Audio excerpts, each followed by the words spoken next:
तो हम लोग पिछले क्लास में दो मेथड सीखे थे। एक मेथड था लक्स फ्लोर मेथड और दूसरा जो मेथड था वो था सॉल्वेंट सिस्टम मेथड। हम लोग दो सिस्टम को अच्छे तरीके से कवर कर चुके थे। ठीक है, आज हम लोग उसी चैप्टर को, एसिड बेस के चैप्टर को आगे बढ़ाएंगे और आज हम लोग सीखना शुरू करेंगे लुईस एसिड और लुईस बेस का कंसेप्ट। आपको बताइए ये चैप्टर जो है, मैंने खासकर ये लुईस एसिड और लुईस बेस का जो कंसेप्ट है, ये बहुत कंफ्यूजन वाला कंसेप्ट है।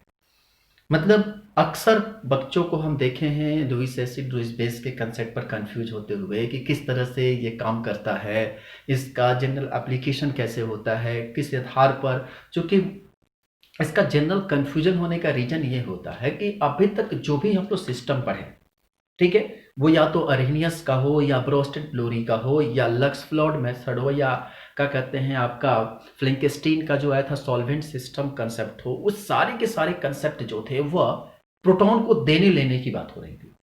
हर जगह आप देखोगे प्रोटॉन H प्लस आयन तो आ ही रहा था हर जगह, वो कोई भी सिस्टम क्यों ना, वो फॉक्स फ्लॉर्ड थोड़ा सा क्या कहते हैं लक्स फ्लोट मेथड में था, ऑक्साइड आयन को लेकर कॉन्सेप्ट दिया गया था कि जो ऑक्साइड आयन देता है, जो वो बेस होता है, जो ऑक्साइड आयन लेता है वो थोड़ा सा अलग कंसेप्ट था। बाकी आप अरेनियस को देख लो, ब्रोस्टेड फ्लोरी को देख लो या सॉल्वेंट सिस्टम में, सॉल्वेंट सिस्टम तो चिल्ला चिल्ला के बोलता है कि अगर कोई भी सॉल्वेंट या कोई भी कंपाउंड हमारे पास है, अगर वो कंपाउंड एज ए सॉल्वेंट के रूप में काम करता है तो उसके पास ऑटो आयोनाइजेशन की कैपेबिलिटी होती है।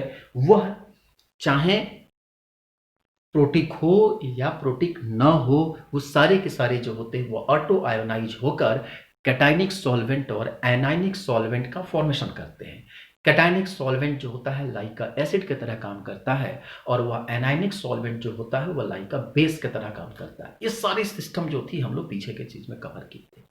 ठीक है, आज जो हम लोग पढ़ने जा रहे हैं वो लुईस की कंसेप्ट है। आपको बताएं लुईस की कंसेप्ट जो जनरली इनको हमें आज तक मतलब कि इसे जनरली एसिड बेस के कंसेप्ट में तो नहीं रखना चाहिए था, क्योंकि ये इनका कंसेप्ट जो है वो पीरियोडिक टेबल से रिलेटेड है।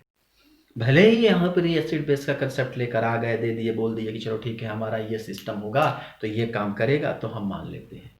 ठीक है, लेकिन अगर हम लुईस की कंसेप्ट को देखें तो जनरली ये था ऑक्टेंट रूल को कंप्लीट करने की, ज्यादातर इसमें सिस्टम को काम करने के लिए देखा गया है। ऑक्टेंट का रूल का मतलब क्या होता है कि हर एलिमेंट्स के पास क्या होता है कि अपनी एक टेंडेंसी होती है, एक क्राइटेरिया होता है। जैसे में एक छोटा सा एग्जांपल देते हैं, एक स्टूडेंट अगर वो बीएससी का होना चाहिए तो उसके पास एक क्राइटेरिया होना चाहिए बीएससी के स्टूडेंट का कि उसके पास कम से कम एटलीस्ट 12th का मार्कशीट होना चाहिए, तभी एडमिशन लेगा। ठीक है, उसके पास टीसी होना चाहिए, जिसे ट्रांसफर सर्टिफिकेट, कैरेक्टर सीरियस जिस कैरेक्टर सर्टिफिकेट होना चाहिए, ये सब बहुत सारी चीजें उनके पास होनी चाहिए। ठीक, अगर पहले दूसरी चीज, तीसरी चीज क्या होता है कि अगर आप किसी ऐसे कॉलेज में पढ़ रहे हैं जहां पर यूनिफॉर्म नामक चीज होती है, जैसे बहुत सारे डिग्री कॉलेज होते हैं जहां पर यूनिफॉर्म नहीं होते हैं। ठीक है, जैसे बनारस हिंदू यूनिवर्सिटी, वहाँ पर अपनी कोई यूनिफॉर्म नहीं है। ठीक है, आर्य महिला इंटर कॉलेज, वहाँ पर कोई यूनिफॉर्म नहीं है। हरिश्चंद्र, हम बनारस की बात करें, हरिश्चंद्र इंटर कॉलेज, वहाँ पर कोई यूनिफॉर्म नहीं है। दिल्ली यूनिवर्सिटी, वहाँ पे कोई यूनिफॉर्म नहीं है। ठीक है, लेकिन वही हरिश्चंद्र में आप बनारस में चले जाओ, क्या कहते हैं आपका अग्रसेन महिला पीजी कॉलेज, वहाँ पर अपनी यूनिफॉर्म है। धीरेन्द्र महिला पीजी कॉलेज, उसकी अपनी यूनिफॉर्म है। तो जो यूनिवर्सिटी के पास अपनी यूनिफॉर्म नहीं है, कोई दिक्कत नहीं, बच्चे सिविल ड्रेस में जाते हैं, कोई प्रॉब्लम नहीं है, जींस पहन के जाए, टी शर्ट पहन के जाए, शर्ट पहन के जाए, पैंट पहन के जाए, कोई दिक्कत नहीं है। लेकिन जिस यूनिवर्सिटी के पास अपनी यूनिफॉर्म है, ठीक है, कि आप अगर लड़की हैं तो सलवार सूट पहन के जाना है, लड़के हैं तो जिस तरह से वो जो यूनिफॉर्म आपको दिया गया है उसमें आपको ब्लैक शूज दिया जाता है, white shoes, black shoes, white sock दिया जाता है। ठीक, सपोज करिए कि अगर कोई बच्चा है, ठीक, और वो बच्चा क्या करता है कि यूनिफॉर्म पहन के जाता है, अचानक स्कूल के जो है, जो वार्डन है या स्कूल के जो यूनिफॉर्म इंचार्ज है, जैसे पीटी टीचर कहा जाता है, या आपको क्या कहते हैं डिसिप्लिन टीचर होता है, क्योंकि हम भी जब कॉलेज में पढ़ाते थे तो हमको भी डिसिप्लिन टीचर बनाया गया था। जैसे कुछ बच्चे ऐसे होंगे जो वीडियो देखेंगे तो उनको अपनी पुरानी दिन याद आ जाएगी जब हम कॉलेज में पढ़ाते थे तो। ठीक है, तो डिसिप्लिन टीचर जो होते हैं वो बच्चों की मतलब कि ड्रेसअप चेक करते हैं कि उसका हेयर स्टाइल क्या है, बाल, कुछ कॉलेज का रूल है कि बाल चोटी फोल्ड, बाल मतलब चोटी बनना चाहिए, उसमें फोल्ड होना चाहिए, उसमें रिबन लगना चाहिए, शूज पहनना चाहिए, शूज साफ होना चाहिए, सॉक साफ होना चाहिए। ये सारी चीज़ें उसमें बड़ी बाइज्जत नियम होती है, क्योंकि हम जब पढ़ाते थे तो हम भी गर्ल्स कॉलेज में पढ़ाते थे तो वहाँ पर ये सब चीज़ें बड़ी देखना पड़ता है कि हाँ इस चीज़ से क्या होता है कि विद्यालय का एक अलग रेपुटेशन बनता है कि हाँ इस विद्यालय के बच्चे इतने डिसिप्लिन है, क्योंकि कहीं ना कहीं बच्चे अगर डिसिप्लिन है तो बच्चे से विद्यालय का नाम आगे बढ़ता है। तो अब जरा सपोज करो कि अगर कोई बच्चा है जिसके पास सब कुछ है लेकिन उसके पास उस दिन अचानक शूज पहन के नहीं जाता है, ठीक है, शूज उसका छूट जाता है, तो ऐसे कंडीशन में अगर शूज छोड़ देता है तो इसका मतलब तो ये नहीं कि बीएससी का बच्चा नहीं है। बीएससी के बच्चा होने के लिए अगर कॉलेज का यूनिफॉर्म है तो उसके पास प्रॉपर क्या होना चाहिए, शूज होना चाहिए, फॉर्मल सारी चीजें होनी चाहिए, ठीक है। फिर एक बच्चा बोलेगा कि सर चलिए आप शूज का एग्जाम्पल देकर दूसरा एग्जाम्पल भी दे देंगे। तो ऐसी स्थिति में अचानक से चेकिंग शुरू हो जाती है तो क्या करेंगे। भाई हम अपने एक्सपीरियंस बता रहे हैं कि हमारे जब हम बच्चों को चेकिंग करना शुरू कर देते थे, कभी कभी विद्यालय क्लास में एंट्री रोक देते थे कि नहीं घुसने देंगे, तुम्हारे पास शूज नहीं है, तुम स्लीपर पहन के आई हो, इसलिए तो बच्चे क्या करते थे, दूसरे क्लास में जाते थे और दूसरे क्लास के बच्चे से कहते काम करो थोड़ी देर के अपना शूज दे दो, एक पीरियड की बात है, हमारा पीरियड खत्म हो जाएगा, पीरियड पर रोक दिया है, उसके बाद हम अपने ट्रांसफर कर लेना। ऐसे बहुत सारे बच्चों को हम खुद देखें। तो वो क्या होता है कि ऐसे कंडीशन में वो बच्चा उसका शूज पहन के आकर एंट्री कर जाएगा। ऐसा कहीं ये मतलब नहीं है कि उसके पास शूज नहीं है तो वो बीएससी का बच्चा नहीं है, बीएससी का बच्चा है उसके पास, लेकिन वो शूज ना स्लीपर पहन के आया है या सैंडल पहन के आया है या आई है और वो क्या करे क्लास में एंट्री कर रही है, तो उसे उतनी उसकी आवश्यकता नहीं है। अगर वो शूज नहीं भी पहन के आए या स्लीपर पहन के नहीं भी आए तभी वो बीएससी का बच्चा है। सिमिलर कुछ बच्चे कहेंगे यूनिफॉर्म नहीं, मान लें अपने पास कोई कॉपी नहीं है या पेन नहीं है, सिंपल आपको पेन का एग्जांपल देते हैं। कभी कभी क्या होता है कि बच्चे पेन छोड़ देते हैं घर पे, तो अगर किसी दूसरे दोस्त के पास अगर पेन है उसे दिया, वो लिख लिया, लिखने के बाद क्लास खत्म होने के बाद वो पेन पूरा वापस उसको करके चला गया। अब उन लोगों के लिए नहीं है जो पेन वापस नहीं की, ठीक है, तो जो दिया हमारे उसके पास वो जरूरत नहीं था, वो एक्स्ट्रा में उसके पास पड़ा हुआ था, लेकिन हमें पढ़ाई करनी है, अपनी पढ़ाई की नीड को पूरी करने के लिए उसके पास एक्स्ट्रा था, उससे हम ले लिए और जैसे ही हमारी पढ़ाई पूरी हो गई पुनः उसको हम वापस कर दिए। तो हमें पढ़ने के लिए पेन, कॉपी, किताब सब चीज होना चाहिए, पर इसका मतलब कहीं से यह ना है कि अगर हमारे पास पेन नहीं है तो हम विद्यार्थी नहीं हैं। तो वही चीज यहां पर कंसेप्ट आता है कि वो पेन दिया, उसके पास एक्स्ट्रा था और हमारे पास पेन एक्स्ट्रा नहीं था, उस दिन हमको जरूरत था, लेकिन अचानक से टीचर आगे कहे कि तुम क्या पढ़ रही हो, दिखाओ, लिख के दिखाओ, लिखने की जरूरत पड़ गई, तुम्हारे पास पेन अचानक से नहीं है, तब दूसरा बच्चा हमको तुरंत पेन दिया कि लो अपना हमारा पेन लो, लिख लो। तो जो लेन देन की बारी आई, हमारे पास आवश्यकता था नहीं पेन का, टीचर हमको पढ़ा रही थी, कोई दिक्कत नहीं है, छूट गया छूट गया, लेकिन अचानक लिखने की बारी आ गई, चेक इन आ गया कि तुम्हारा पेन कहाँ है, तो वहां से बच्चा हमको पेन दिया, तो जो दिया वो अपना पेन हमको देता है और हम पेन लेकर लिखने की प्रक्रिया शुरू करते हैं। बात समझ में आ रहा है? यही बात जो थी, यही कंसेप्ट जो थी, उठाकर लुईस ने अपने कंसेप्ट में डाल दी। ने क्या कहा कि अगर कोई भी सिस्टम है वो अपने, अब आपको बताएं, हर एलिमेंट की स्टेबिलिटी पूरा होना अगर कॉम्प्लेक्स बनाता है अगर, तो वो दो तरह की स्टेबिलिटी बनाता है, एक थर्मोडायनेमिक स्टेबिलिटी बनाता है और एक केमिकल काइनेटिक स्टेबिलिटी बनाता है, ठीक है। थर्मोडायनेमिक स्टेबिलिटी और केमिकल काइनेटिक स्टेबिलिटी बहुत अंतर है। थर्मोडायनेमिक स्टेबिलिटी कहता है कि अगर तुम्हारा अगर आउटर कंप्लीट नहीं है, आउटर मोस्ट में 8 इलेक्ट्रॉन नहीं है, क्योंकि ये पीरियोडिक टेबल का पहला रूल है कि अगर आपको कंपाउंड बनाना है तो आपके आउटर मोस्ट में एटलीस्ट 8 इलेक्ट्रॉन होगा, तो वो स्टेबिलिटी गेन करेगा और वो अपना मतलब एक कहते हैं ना सुसज्जित सुशोभित यौगिक का निर्माण करेगा, ठीक है। लेकिन अगर उसके पास 8 कंपाउंड नहीं है और फिर भी वो 8 इलेक्ट्रॉन नहीं है और फिर भी अगर वो कंपाउंड का निर्माण कर लेता है, तो ऐसी स्थिति में उसको सिर्फ और सिर्फ एक स्टेबिलिटी देती है, वो होती है थर्मोडायनेमिक स्टेबिलिटी। कौन सी स्टेबिलिटी? थर्मोडायनेमिक स्टेबिलिटी उसको मिलती है जहां से वो कंपाउंड मार्केट में एग्जिस्ट करता है। जैसे में बहुत सारे ऐसे कंपाउंड होते हैं जिनके आउटर मोस्ट इलेक्ट्रॉन में 8 इलेक्ट्रॉन नहीं होते, आउटर मोस्ट ऑर्बिटल में 8 इलेक्ट्रॉन नहीं होते।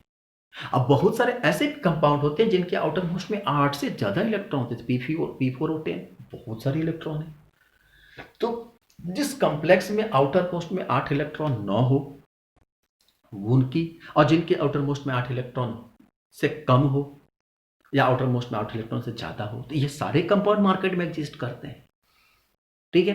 तो कहे कि जो 8 इलेक्ट्रॉन नहीं भी गेन करते तो वो क्या कर सकते हैं कि अगर मान लो कि जिनके पास आउटर मोस्ट में 8 इलेक्ट्रॉन नहीं है उनके इलेक्ट्रॉनों की संख्या कम है, और अचानक कोई व्यक्ति आता है, कहता है कि तुम्हारे पास 8 इलेक्ट्रॉन नहीं है, तुम कंपाउंड नहीं बना सकते हो, तो क्या करेगा?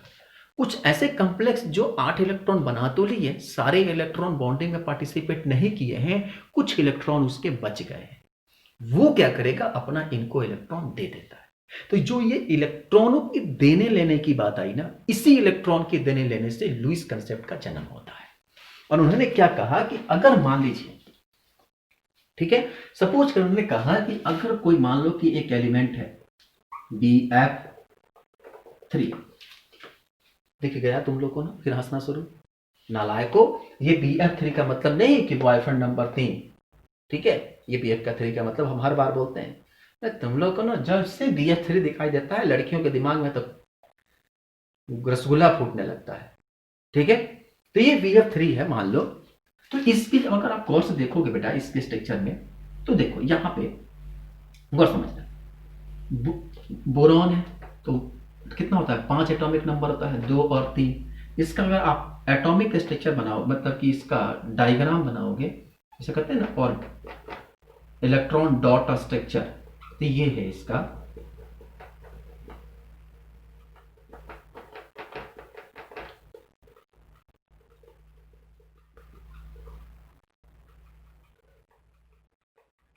ये इसका BF3 का इलेक्ट्रॉन डॉट स्ट्रक्चर होता है। अब इसको जब देखोगे तो ये 7 है, यहां से ये लेता है तो ये 8 बनाता है, यहां से इससे मिलता है तो ये 8 बनाता है, और इससे ये मिलता है तो 8 बनाता है। फ्लोरीन के तो ऑक्टेंट पूरा है, लेकिन आप जरा गौर से देखोगे तो इसके ऑक्टेंट कंप्लीट नहीं है, मात्र 6 ही इलेक्ट्रॉन है, 6 ही इलेक्ट्रॉन है, 8 नहीं है इसके। कितने इलेक्ट्रॉन है? 6 इलेक्ट्रॉन है। पर ऑक्टेंट रूल कहता है, ऑक्टेंट रूल क्या कहता है कि आउटर मोस्ट में कितने इलेक्ट्रॉन होना चाहिए? 8 इलेक्ट्रॉन। देखो इसके ऑक्टेंट कंप्लीट है, इसके कंप्लीट है, इसके कंप्लीट है, पर इसके कंप्लीट नहीं है।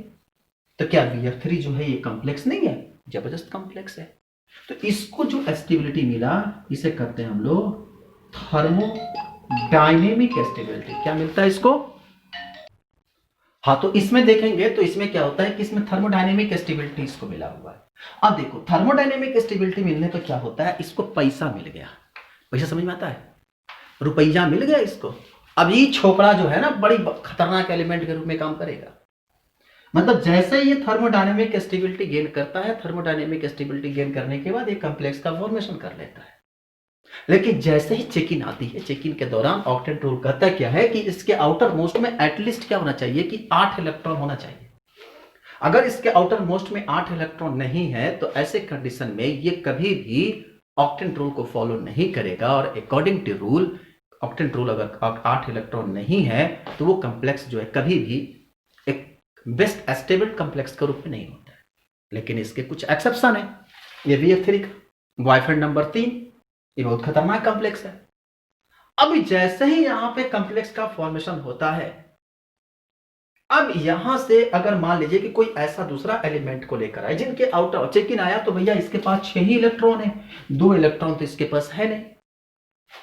अगर एक दूसरा कॉम्प्लेक्स हम NH3 को लेकर आए,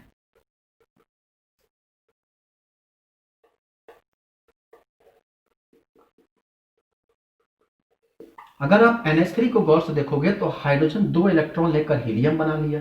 देखो यहां पर इसकी भी स्टेबिलिटी नहीं है, ठीक है। अब ये 2 इलेक्ट्रॉन 1 2 3 4 5 6 7 8, नाइट्रोजन के आउटर मोस्ट में 8 इलेक्ट्रॉन तो हो गए, ठीक है। लेकिन नाइट्रोजन के आउटर मोस्ट में 8 इलेक्ट्रॉन होने के बावजूद बाइंडिंग में पार्टिसिपेट किया है सिर्फ मात्र 6 इलेक्ट्रॉन। जो बाइंडिंग में इलेक्ट्रॉन पार्टिसिपेट करते हैं उसको लोग कहते हैं बाइंडिंग इलेक्ट्रॉन। क्या नाम देते हैं इसको हम लोग? Binding electron. और जो पार्टिसिपेट नहीं करता है इसको हम लोग कहते हैं लोन पेयर, ठीक है, या इसी को हम लोग कहते हैं pair electron.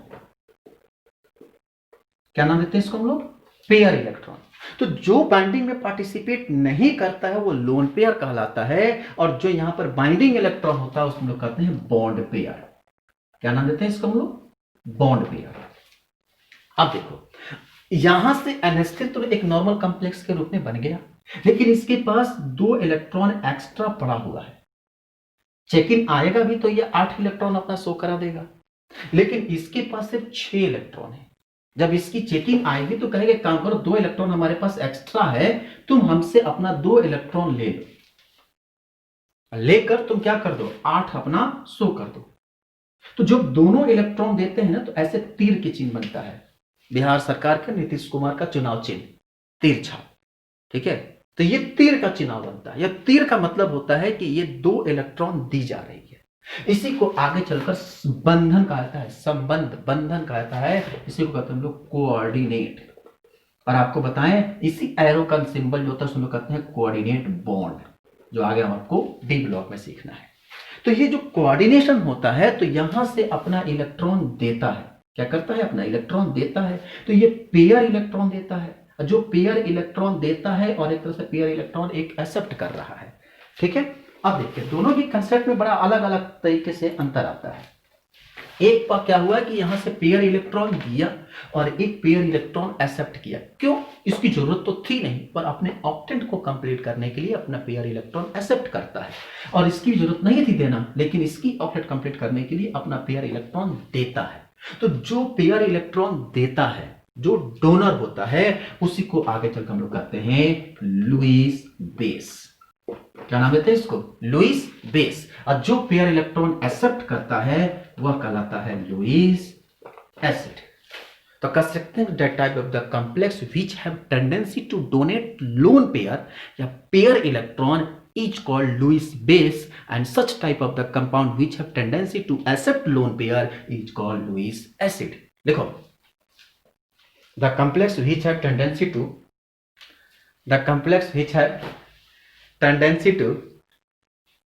accept lone pair, the complex which have tendency to accept lone pair is called Lewis acid,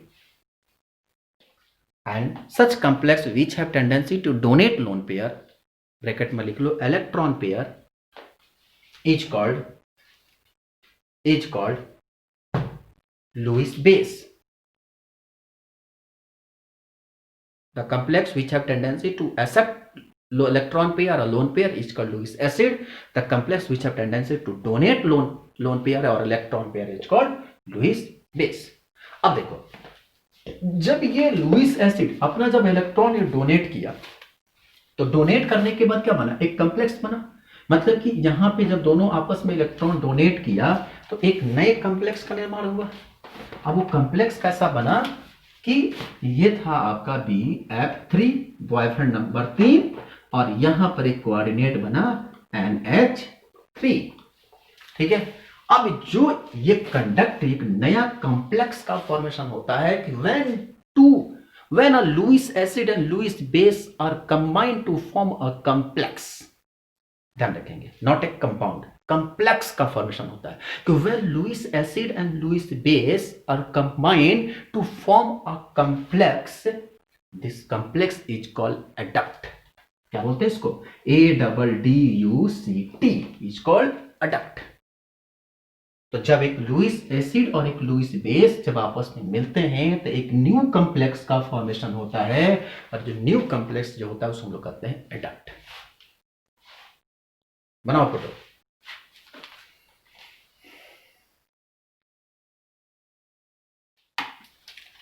चलिए, अब इसके बाद जब एडक्ट का फॉर्मेशन हो गया तो फिर इसके बाद हम लोग आगे की तरफ बढ़ते हैं और हेडिंग डालते हैं classification of Lewis acid. Classification of Lewis acid. सबसे पहला लिखिए, या ऐसे लिखिए, any Lewis acid must contain at least one empty orbital. Any Lewis acid must contain at least one empty orbital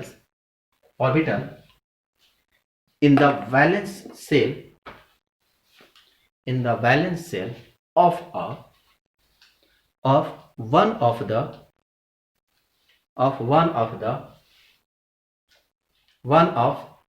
its atom to accept an electron pair from a Lewis base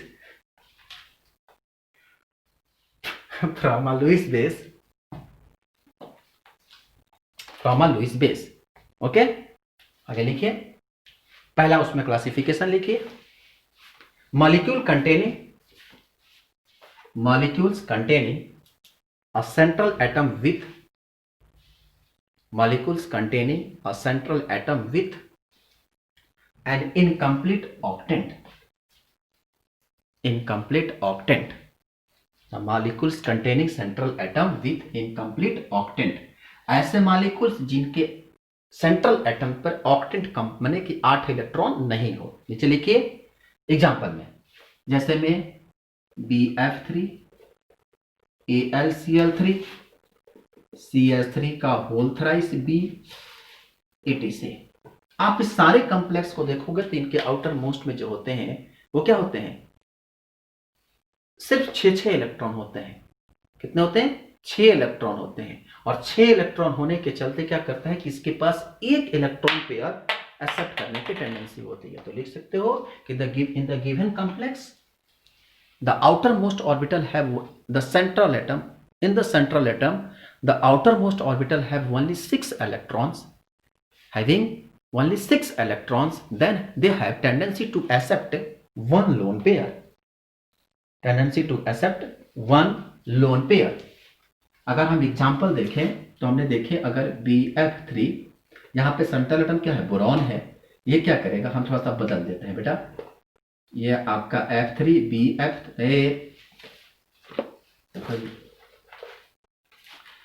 F3 है और central atom में क्या है, B है, electron देना है। अगर इसको NH3 अपना एक लोन पेयर इसको देगा तो क्या बनेगा, यहां से F3B और यहां से मिल गया आपका NH3। ठीक है, इसके बाद AlCl3 यहां से NC2H5 अपना इलेक्ट्रॉन देगा तो यहां से बनेगा AlCl3 NC2H5। इसी तरह से SO2 कॉम्प्लेक्स फासा, क्योंकि हमको लोन पेयर देना है इसीलिए हम इसको यहां पर लिख रहे हैं। यहां से आपका हो गया H2O, क्योंकि सेंट्रल इसका आउटर मोस्ट में इलेक्ट्रॉन होगा, इसको देगा, ये बनता है यहां से क्या चीज, SO2 अपना इलेक्ट्रॉन देगा H2। ठीक है, इस तरह से आपका BCH3 का होल थ्राइस, इसके मैंने इलेक्ट्रॉन इसको दिया जाएगा किसके द्वारा, N2H4 द्वारा दिया जाएगा। तो क्या बनेगा यहां से BCH3 का होल थ्राइस और क्या होगा आपका N2H4। इस तरह के कॉम्प्लेक्स होते हैं।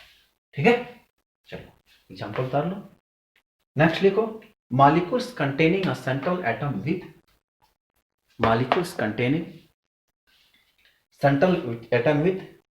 vacant d orbital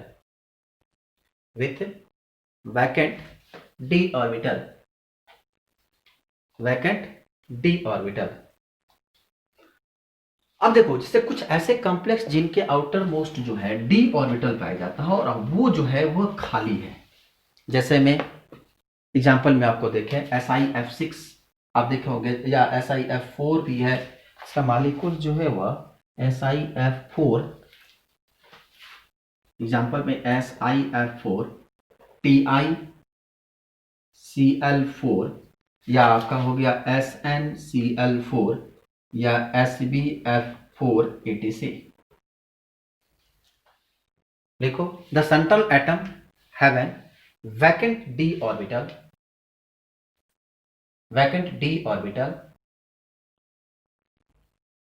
and therefore extend their valence shell beyond the octet। तो कहा कि जो SiF4 है, जैसे एग्जांपल है SiF4, अब यहां पे क्या करता है कि 2 क्लोराइड एटम या 2 फ्लोराइड एटम आता है, ध्यान रखेंगे यहां पर फ्लोरीन है तो 2 फ्लोरीन में 2F नेगेटिव। ठीक है, तो इसके आउटर मोस्ट में जो होंगे वह 6 इलेक्ट्रॉन हो। आउटर मोस्ट आपको पता है ना, एक फ्लोरीन में 7 इलेक्ट्रॉन, तो 2 होगा तो इसके पास, क्योंकि देखो जनरली एक फ्लोराइड होगा तो इसके आउटर मोस्ट में 7 इलेक्ट्रॉन, ऐसे। लेकिन यहाँ पे क्या होता है कि एक निगेटिव चार्ज आता है, इसका मतलब इलेक्ट्रॉन की संख्या क्या करती है, बढ़ जाती है।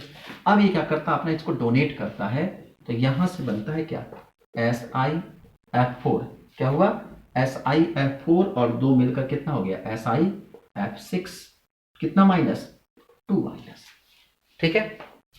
उसी तरह से TiCl4, अगर इसके साथ 2Cl माइनस मिलता है तो क्या बनता है, TiCl6 और कितना माइनस, 2 माइनस। इस तरह से जो होते हैं वह कॉम्प्लेक्स का फॉर्मेशन होते हैं। चलिए आगे लिखिए, थर्ड में लिखिए सिंपल कैटायन। सिंपल कैटायन लिखिए, all cation are regarded as Lewis acid. All cation are regarded as Lewis acid because they can accept electron pair. Because they can accept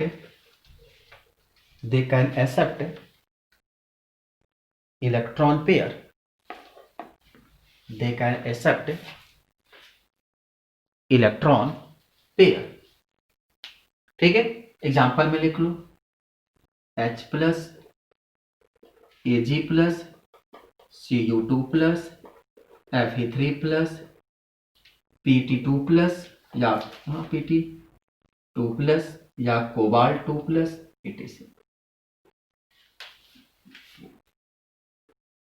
कहा कि जितने भी आपके पास कैटायन वाले कॉम्प्लेक्स हैं, इस सारे के सारे कॉम्प्लेक्स, ध्यान रखेंगे Ag जो होता है वह 2 प्लस में भी काम करता है। तो जितने भी कॉम्प्लेक्स होते हैं, हर कॉम्प्लेक्स के पास अपनी एक टेंडेंसी होती है कि वह इलेक्ट्रॉन पेयर को एक्सेप्ट करता है, क्योंकि ये ऑलरेडी क्या करता है, प्लस का मतलब क्या है, ये ऑलरेडी इलेक्ट्रॉन किसी को डोनेट कर दिया जाता है, ये खुदे भिखमंगा बना रहता है।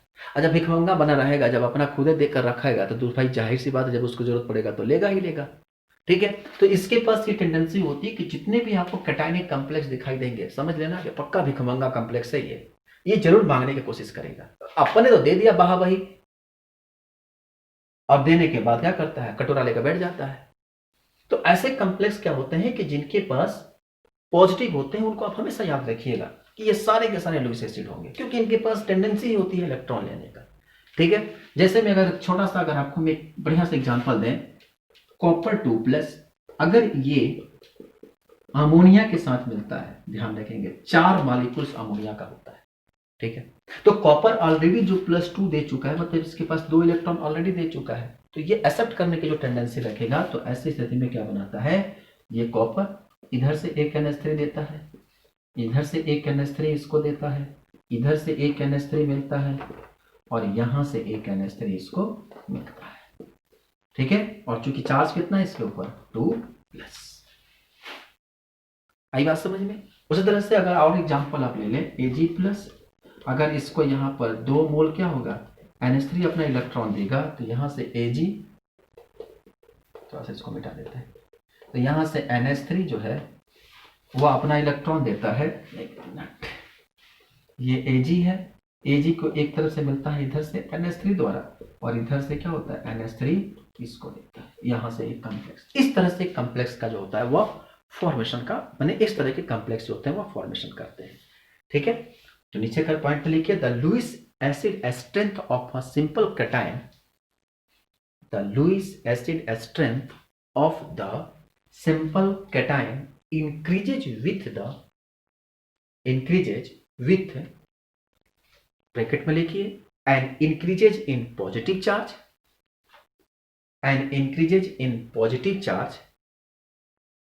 carried by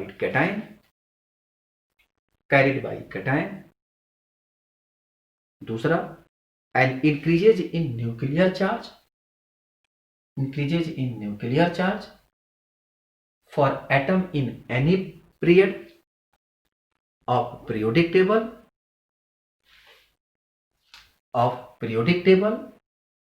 और third, decreases the anionic radius, और चौथा, decreases in number of shielding electron cell। मतलब कि जैसे जैसे पॉजिटिव चार्ज बढ़ेगा, वैसे वैसे नंबर ऑफ इलेक्ट्रॉन क्या होंगे, इसकी एसिडिक स्ट्रेंथ इंक्रीज करेगा। ध्यान रखेंगे, एसिडिक स्ट्रेंथ अगर कैलकुलेट करना होगा लुईस एसिड में, तो पॉजिटिव चार्ज के बढ़ने के साथ साथ इसकी एसिडिक स्ट्रेंथ क्या करेगी, बढ़ेगी।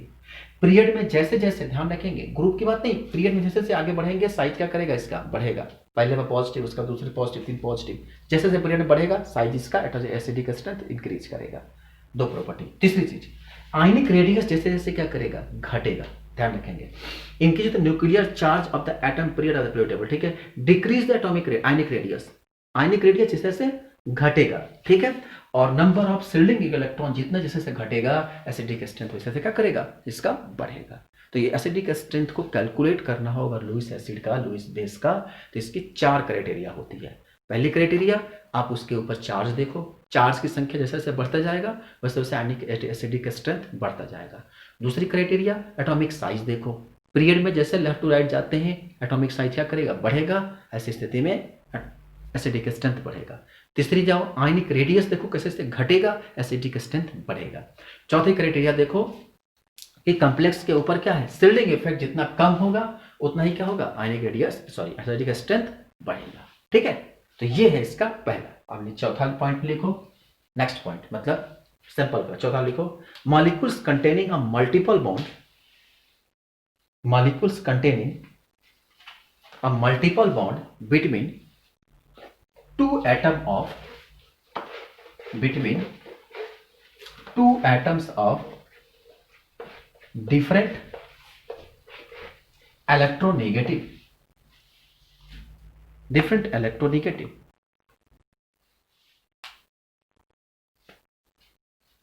जैसे में अगर एग्जांपल दें, कार्बन डाइऑक्साइड, कार्बन और ऑक्सीजन के बीच में यहां से डबल बॉन्ड का फॉर्मेशन होता है। अगर आप देखोगे इसमें तो दोनों की आप इलेक्ट्रोनेगेटिविटी देखोगे तो कहते हैं कि ऑक्सीजन एटम जो होता है मोर इलेक्ट्रोनेगेटिव देन कार्बन, ठीक है।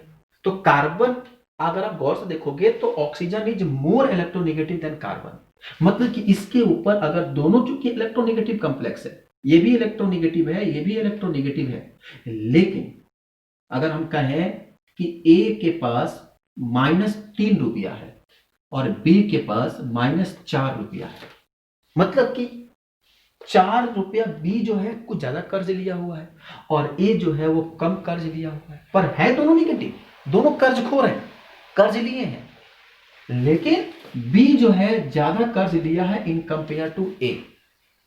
उसी तरह से कार्बन और ऑक्सीजन दोनों इलेक्ट्रोनेगेटिव है और ऑक्सीजन जो है बी की तरह ज्यादा इलेक्ट्रोनेगेटिव है इन कंपेयर टू कार्बन।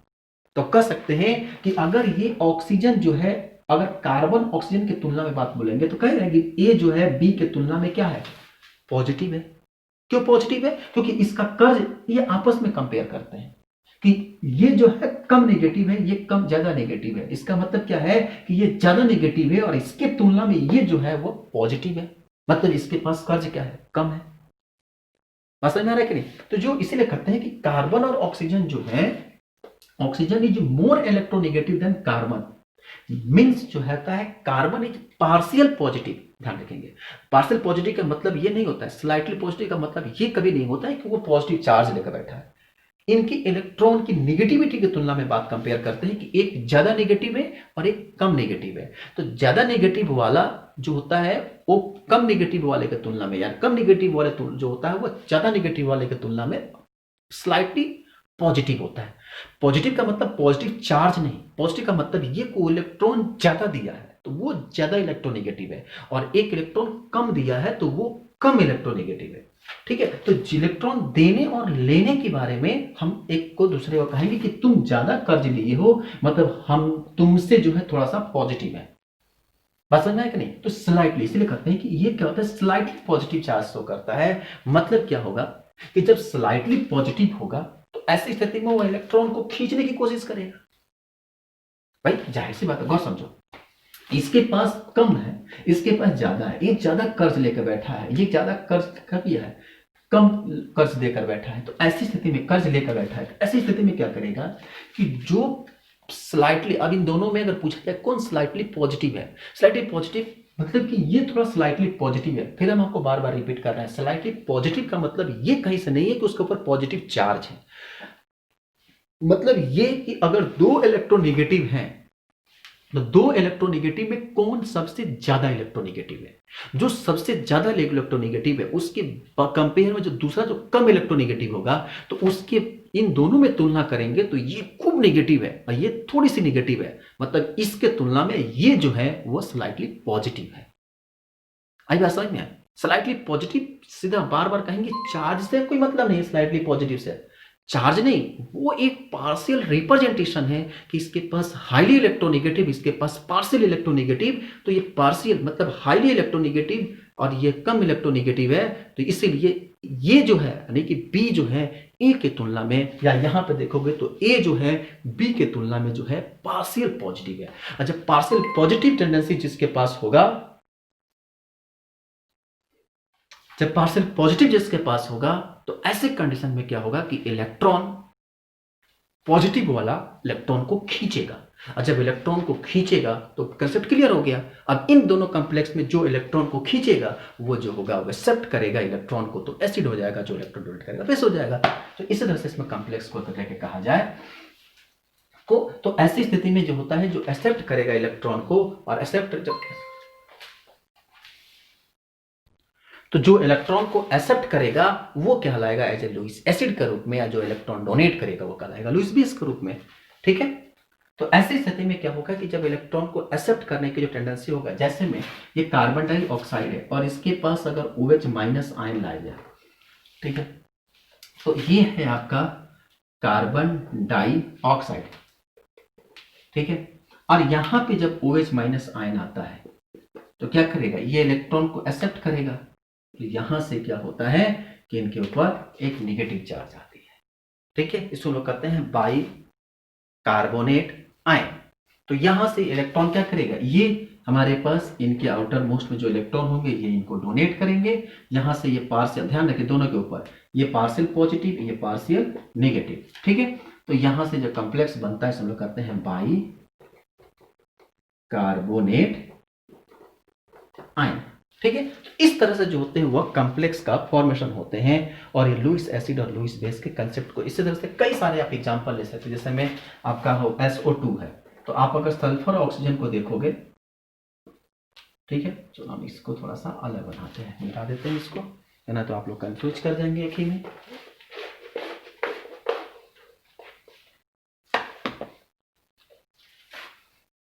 ये आपका SO2 है,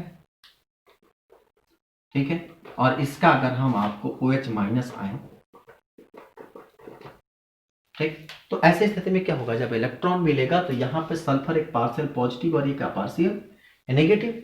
ठीक है, तो यहां से सल्फर क्या करेगा, इलेक्ट्रॉन को एक्सेप्ट करेगा, तो इसीलिए सेंट्रल एटम क्या होगा, सल्फर होगा।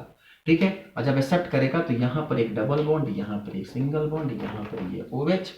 ठीक है, ये पार्शियल जो होता है दोनों के बीच में पार्शियल डबल बॉन्ड और नेगेटिव। तो सेंट्रल एटम कौन सा होगा, यहाँ पे sulphur as a Lewis acid के रूप में काम करता है, और ये जो OH होते हैं वो एज ए लुईस बेस के रूप में काम करते हैं। ठीक है, चलो नेक्स्ट लिखो, नेक्स्ट पॉइंट में पांचवा या छठा जो भी पॉइंट हो, देखो elements with an electron sextant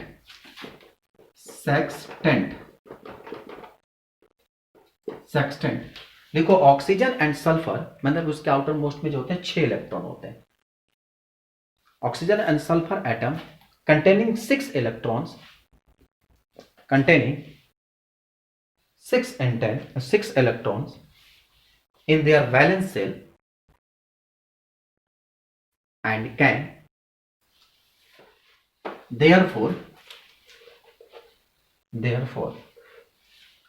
be regarded as Lewis acid. The oxidation of SO3 2 minus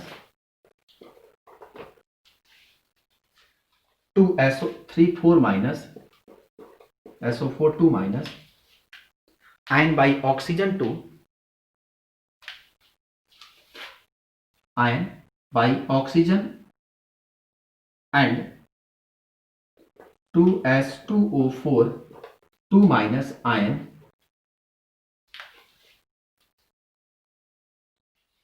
by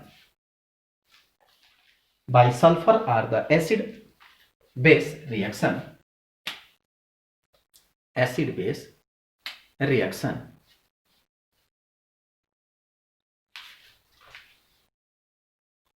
acid base reaction.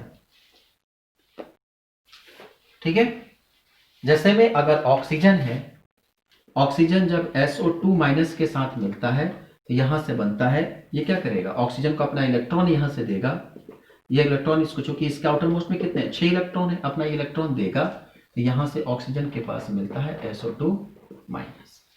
ठीक है, तो यहां से जो होगा, चूंकि चार्ज जब इस पर ट्रांसफर होता है तो 2 माइनस होता है, इसके ऊपर कितने हो जाएंगे 2 माइनस इलेक्ट्रॉन इस पर ट्रांसफर होगा। उसी तरह से सल्फर पे यहां से जब आपका SO2 या SO3 2 माइनस होता है, जब ये यहां से चार्ज ट्रांसफर होता है तो क्या बनेगा SO3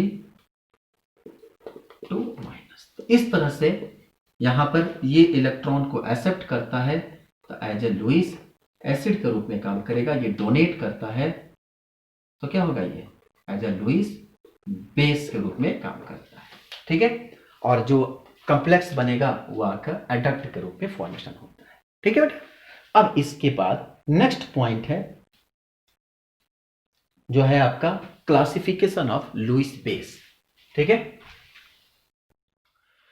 तो जो क्लासिफिकेशन ऑफ लुईस बेस का है, ठीक है, क्या क्लासिफिकेशन है, फिर उसके बाद उसका एप्लीकेशन क्या है, फिर उसका लिमिटेशन क्या है, और लास्ट में जो है इसको हम आपको क्लासिफाई कर देंगे कि ब्रोस्टेड, लोरी, अर्हेनियस और लुईस तीनों में क्या डिफरेंस है। क्योंकि जनरल हम लोग के एग्जाम में ब्रोस्टेड, अर्हेनियस और लुईस ये तीनों ज़्यादा पूछे जाते हैं, तो तीनों में क्या डिफरेंस है हम लास्ट में एक चार्ट बना देंगे। ठीक है, नेक्स्ट जो हमारा वीडियो होगा उसमें हम आपको ये चैप्टर की आखिरी वीडियो अपलोड करेंगे और फिर इससे हम कुछ रिलेटेड क्वेश्चन करा देंगे, क्वेश्चन जो एग्जामों में पूछे गए हैं उस क्वेश्चन को भी हम करा देंगे। ठीक है, आपको हमारी वीडियो कैसी लगी आप हमको जरूर बताइएगा, और जिज्ञासा खास करके जो हमारे 1 सेकेंड ईयर के स्टूडेंट है उसको बहुत बहुत धन्यवाद, ताकि वो जो है हमारी गलतियों को, मतलब जहाँ कभी कभी मिस्टेक से पिछले क्लास में जैसे हम हाइड्रोजन आयन की जगह पर हाइड्रोनियम आयन लिख दिए थे, वहां पर भी उन्होंने मिस्टेक को देखा था, अमोनिया की जगह पर शायद हम कुछ लिख दिए थे। तो होता है पढ़ाते समय, क्योंकि आपको भी पता है कि हम लोग मेडिकल कॉलेज के स्टूडेंट हैं, एक MBBS करने वाले लड़के को केमिस्ट्री जो है थोड़ा सा पूछे की चीज़ होती है, भूल जाते हैं हम लोग, तो बहुत सारी चीज़ें हम लोग भूल गए थे, पर हाइड्रोजन का अलग जगह पर हम हाइड्रोनियम आयन लिख दिए थे, ये हमको समझ में नहीं आता कैसे लिख दिए, क्योंकि इतना बड़ा मिस्टेक तो हम नहीं कर सकते हैं फिर भी। तो खासकर जिज्ञासा को बहुत बहुत धन्यवाद, और बाकी आप लोग जितने लोग वीडियो देखते हैं आप जरूर बताइए कहाँ गलत हो रही है, कुछ चीज़ को अगर हो रही है, ठीक है, तो आप हमको बताइएगा, हम उस पर जरूर करेक्शन करने का कोशिश करेंगे। ठीक है, आज के लिए इतना ही, थैंक यू सो मच।